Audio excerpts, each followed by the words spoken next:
नमस्कार, आप देख रहे हैं दबंग दिल्ली। मैं हूं प्रिया। आपको बता दूं कि राजधानी दिल्ली जो है वो स्मार्ट सिटी है। स्मार्ट सिटी बनी कैसे? मेट्रो की वजह से। ऐसी बहुत सारी चीजें हैं जिनकी वजह से वो स्मार्ट सिटी हो गई है, राजधानी है। अब चूंकि जब आप मेट्रो में जाते हैं तो आपको अगर कोई भी समस्याओं का सामना करना पड़ता है तो वहाँ के जो स्टाफ होते हैं वो तुरंत उसको समाधान कर देते हैं, तुरंत उन सारी चीजों को बता देते हैं आपको जिनकी वजह से आप कंफ्यूज रहते हैं। ऐसे में कुछ ऐसे ठेकेदार मिले हुए हैं जो वहाँ पर कर्मचारी को बेचते हैं, कुछ ऐसे लोग हैं जो कर्मचारी से पैसे लेते हैं और सबसे बड़ी बात यह है कि उनको निकाल भी देते हैं। ऐसे में हमारे साथ जो है कुछ लोग हैं, आइए इनसे बातचीत करते हैं कि आखिर क्या है पूरा मेट्रो का मसला। सर, क्या मसला है पूरा मेट्रो का? मसला ये है, दिल्ली मेट्रो में एक कंपनी है JMD कंसल्टेंट्स, उसने काफ़ी बच्चों को नौकरी से निकाल दिया गया था। तो करीब 5 से 6 धरने जंतर मंतर पे हो भी चुके हैं। तो हमने उनका पूर्ण समर्थन किया, सहयोग किया। आज वो विजय पथ की तरफ चले हैं। JMD कंपनी अपने करे हुए पर पछतावा कर रही है और उसके बाद उन्होंने हमारे कम से कम 90% स्टाफ जो है उनको वापस ले लिया है। अच्छा। वापस ले लिया है। अगर उनको ऐसा ही करना था, आपको अगर ऐसा ही करना था तो इतनी बेइज्जती कराने के बाद क्यों? पहले तो उनसे 2-2 लाख रुपए, 1.5 लाख रुपए भर्ती के लेते हैं, फिर GST के नाम पर ठेके के लेते हैं। तो उनसे JMD वालों से कहना चाहूँगा कि आपका बुरा वक्त चालू हो गया है। हमारे जासूस आपके पास पहुंच चुके हैं। अब आप संभल के रहिए, ना तो आप GST ले पाएंगे और ना उनसे दलाली कर पाएंगे, ना रीजोनिंग के जो काम हमारा 8 महीने में होना था वो अब बहुत जल्द हो जाएगा, क्योंकि हमारे खुफिया टीम JMD के अंदर घुस चुकी है। अब उनसे बच कर रही है। अब आपको बहुत मुसीबत का सामना करना पड़ेगा।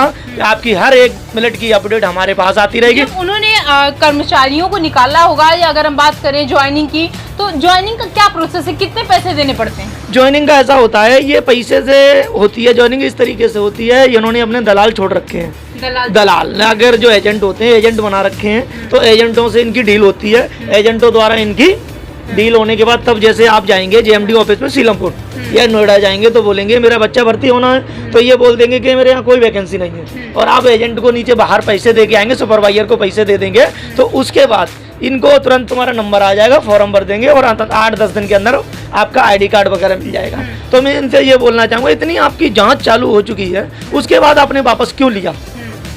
हमारे साथियों को, टॉम ऑपरेटरों को, जो बेचारे 1-1 रुपए को मोहताज थे, भूखे प्यासे रहे, 3 महीने उन्होंने संघर्ष किया, उसके बाद आपने वापस लिया। तो मैं यही मानना चाहूँगा, यही जानना चाहूँगा कि आप घबराए हुए हैं, आपकी हार हो चुकी है, आप घुटने टेक चुके हैं। मगर अब इनके साथ बहुत अच्छा हो गया। अच्छा का मतलब इनका बहुत बुरा वक्त चालू हो गया है। कुछ लोग जो है वो कुछ दिन पहले जंतर मंतर पर आते हैं, धरना देते हैं, और उनकी लगातार जो मांग है वो ये रहती है कि हमसे एक्स्ट्रा पैसे लिए गए, GST हमसे ली जाती है, हमको ड्यूटी नहीं दी जाती है। अब उनको ड्यूटी भी इनको 26 देनी पड़ेगी। हाँ। और GST के नाम पे पैसे भी नहीं ले पाएंगे। तो 15 ड्यूटी जो दी जाती थी वो कैसे? जो लड़के अभी वापस लिए उनसे कमिटमेंट कर दिया गया है कि आपको 26 ड्यूटी देंगे, पूरी ड्यूटी मिलेंगी, GST के नाम पर कोई ठगी नहीं होगी आपकी, और आपसे रीजॉइनिंग के पैसे नहीं लिए जाएंगे। जब तक कॉन्ट्रैक्ट रहेगा तब तक आपको क्या बोलते हैं मेट्रो के अंदर रखेंगे। और भी उनसे कह दिया गया है, उनकी बोनस दे रहे हैं, बोनस जो उनकी बाकी थी वो दे रहे हैं। और भी साथी जो मेट्रो के अंदर हमारे काम कर रहे हैं, जो धरने पे नहीं है, उनसे भी बोलना चाहूँगा कि आप भी जा करके JMD जब उनको बोनस दे सकती है तो आपको क्यों नहीं दे सकती है? उनको 26 ड्यूटी दे सकती है तो आपको क्यों नहीं दे सकती है? आप भी अपनी मांग करिए। अगर ये तुम्हारी नहीं सुनते हैं तो जंतर मंतर आइए, आपका भाई आपके साथ खड़ा है, आपको न्याय मिलने का काम करेगा, आपको सब कुछ अच्छा से अच्छा होगा, आपको निकलने नहीं दिया जाएगा। अभी तो इन्होंने जो जंतर मंतर पे पहुंचे वो वापस लिए, अभी तो इनको रिकॉल वाले वापस लेने पड़ेंगे।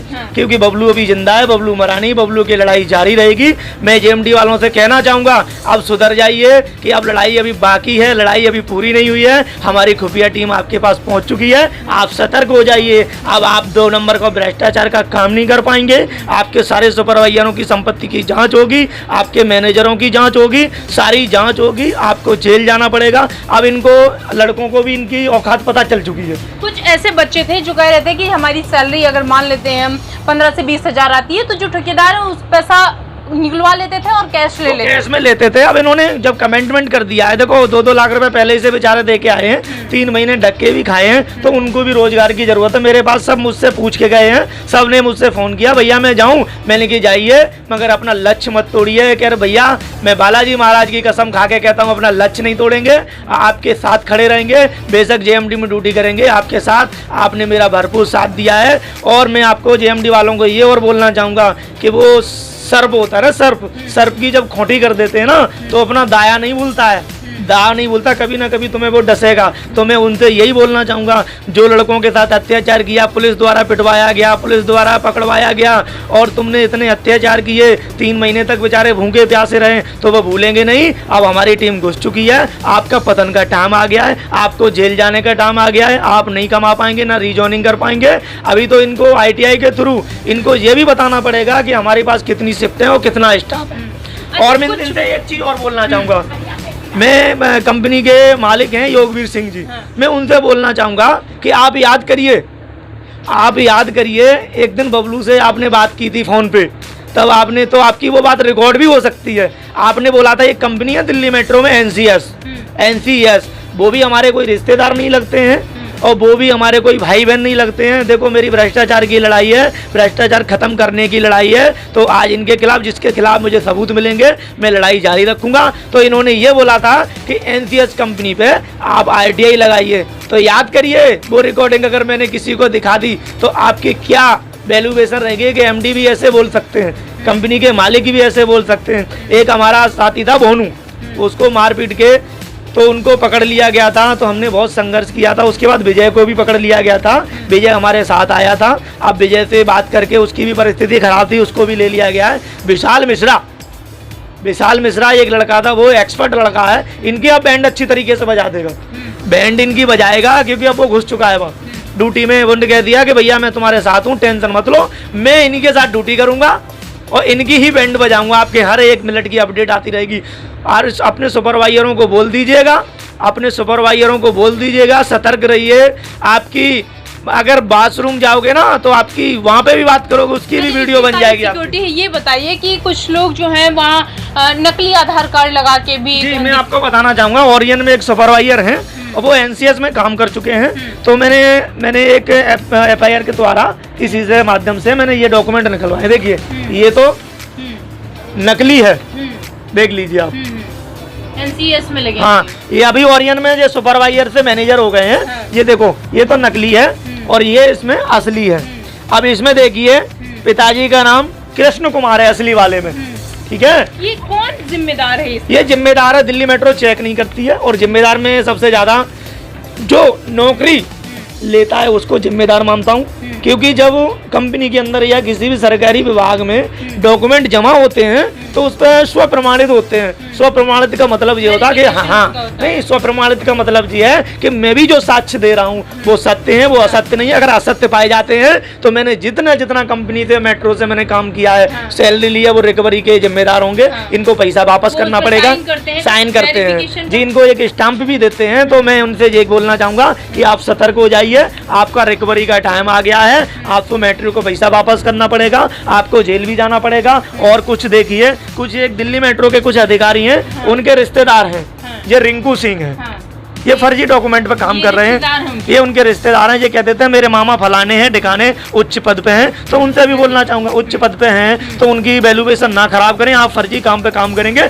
आपको जेल जाना पड़ेगा। ना आपके मामा काम आएंगे, ना आपके फूफा काम आएंगे, ना मौसा काम आएंगे। देखिए, और ये है दीपक सिंह, ये कभी दीपक के जी दीपक से नाम से ड्यूटी करते हैं, कभी पंकज के नाम से करते हैं, कभी किसी के नाम से करते हैं। तो मैं अब दिल्ली मेट्रो से अधिकारियों से भी कहना चाहूँगा, इनकी जांच करके इनको जेल भेजने का काम करें। और ये मेट्रो के अंदर जो भ्रष्टाचार पर जो आरोप लग रहे हैं उसको शांत करें। और मैं आपको एक चीज़ और बताना चाहता हूँ, ऊपर से जब जाँच आती है तो मेट्रो से कह देती है, मेट्रो के अधिकारी, वरिष्ठ अधिकारी कह देते हैं मेरा कोई रोल नहीं, मैं दिल्ली मेट्रो में जेएमडी जो कंपनी है जो कर रही है उसमें मेरा भर्ती में रोल ना किसी में रोल। और उनसे पूछ के कहते हैं कि आप बताइए, तो उनको क्यों पूछते हैं आपने क्या जांच की?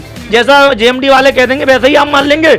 नहीं, ऐसा नहीं होता है। अधिकारी को सीबीआई तरीके से जांच करनी पड़ती है। मगर मेट्रो के अधिकारियों को मैं बोलना चाहूँगा, अगर आप भी गलत पाए जाते हैं तो आपका भी इसको खामियाजा भुगतना पड़ेगा। और इन्होंने बच्चों का, तो मैं बच्चों से, सारे लड़कों से बोलना चाहूँगा, अब लड़के मजबूत हो गए हैं। मैं, मेरा नंबर भी जो है आप स्क्रीन पर डाल देना, मेरा नंबर 82 73 98 29 29 93 19 086 55 5, ये नंबर मेरा है, याद कर लीजिए। कोई भी भाई के साथ अत्याचार होता है तो इस नंबर पे आप व्हाट्सअप कर दीजिए, आपको निकलने नहीं दिया जाएगा। अब लड़के सारे तैयार हो गए हैं, उनको सबको नॉलेज मालूम पड़ गई है किस तरीके से क्या होता है। अगर उनके साथ अत्याचार होगा, उनसे GST का पैसा लिया जाएगा, गलत अंजाम लगा करके उनसे नौकरी से निकाला जाएगा, तो वो जंतर मंतर आएंगे। जंतर मंतर आने के बाद तुम्हारी वही बेइज्जती फिर करेंगे, उनको वापस लेना पड़ेगा। आप हार चुके हैं, मगर इन्होंने सबका सोल्यूशन निकाल देंगे। मगर एक बबलू का सोल्यूशन ऐसा है, ये नहीं निकाल सकते, क्योंकि इन्होंने मेरी ज़िंदगी बर्बाद कर रखी है। इन्होंने मेरी ज़िंदगी इसलिए बर्बाद कर रखी है, इन्होंने मेरा ओरिजिनल सर्टिफिकेट सन 2017 में मेरा एम्प्लॉय नंबर आया था मेट्रो के अंदर से, और इन्होंने बोला रिकॉल हो। जब मेट्रो ने हमें एम्प्लॉय नंबर उन्होंने हमारा वो दर्ज कर दिया, उन्होंने वेरिफिकेशन के बाद उन्होंने एम्प्लॉय नंबर डाल दिया, तो हम रिकॉल हैं तो कहाँ से हैं? जब मेट्रो ने ऑथराइज कर दिया है तो उन्होंने किस बेस पे ऑथराइज किया है, मैं उनसे भी जवाब लेना चाहूँगा। तो मैं उनसे यही पूछना चाहूँगा। और इन्होंने मुझे बदतमीजी, बद्दी गालियाँ, जात सूचक शब्दों का, मैं SC का हूँ, इन्होंने जात सूचक शब्दों का भी प्रयोग किया। इसकी मैंने काफ़ी जगह कंप्लेंट भी की है, और इसका न्याय बबलू का सलूशन आपके पास नहीं होगा। आपको जेल जाने का काम होगा, आपको जेल जाना पड़ेगा, आपके करे हुए पे पछतावा करने पड़ेगा। मेरी टीम, मेरी खुफिया टीम, मेरी CBI जैसे मेरे भाई जो हैं वो आपके अंदर घुस चुके हैं, आपका पतन करने का काम करेंगे, आपके मेट्रो से निकालने का काम करेंगे। आप सतर्क हो जाइए, आप सही से रहिए, किसी से GST ना लीजिए, आपकी हर एक मिनट की अपडेट होना चाहिए। मैं इस चीज़ को उन्हें धन्यवाद देना चाहूँगा JMD को, कि हमारे साथियों को तुमने वापस ले लिया और हमारा काम आसान कर दिया। धन्यवाद। जो है हमारे साथ बबलू जी हैं, जिन्होंने बताया कि कितनी जो समस्याएं होती हैं, जैसे जो वहाँ के कर्मचारी हैं उनको निकाल दिया जाता था, महीने के 26 दिन उनको ड्यूटी मिलनी थी, लेकिन उनमें से उनको 15 दिन ही दिया जाता था। जो उनकी सैलरी आती है उसको भी कट करके GST के नाम पर ले लिया जाता है। साथ ही इन्होंने बहुत सारी ऐसी चीज़ें बताई कि एक ही जो व्यक्ति है वो 2 आधार लगा के 2 जगह से, कभी किसी के नाम से ड्यूटी करता है, कभी किसी के नाम से ड्यूटी करता है। साथ में जो अधिकारी हैं उनके भी जो लोग हैं वो भी ड्यूटी करते हैं। इन सारी चीज़ों पे जांच होनी चाहिए, वेरिफिकेशन होना चाहिए कि आखिर जब एक ही व्यक्ति है तो वो 2 आधार लगा के कैसे ड्यूटी कर रहा है। दिल्ली NCR से प्रिया पांडे की।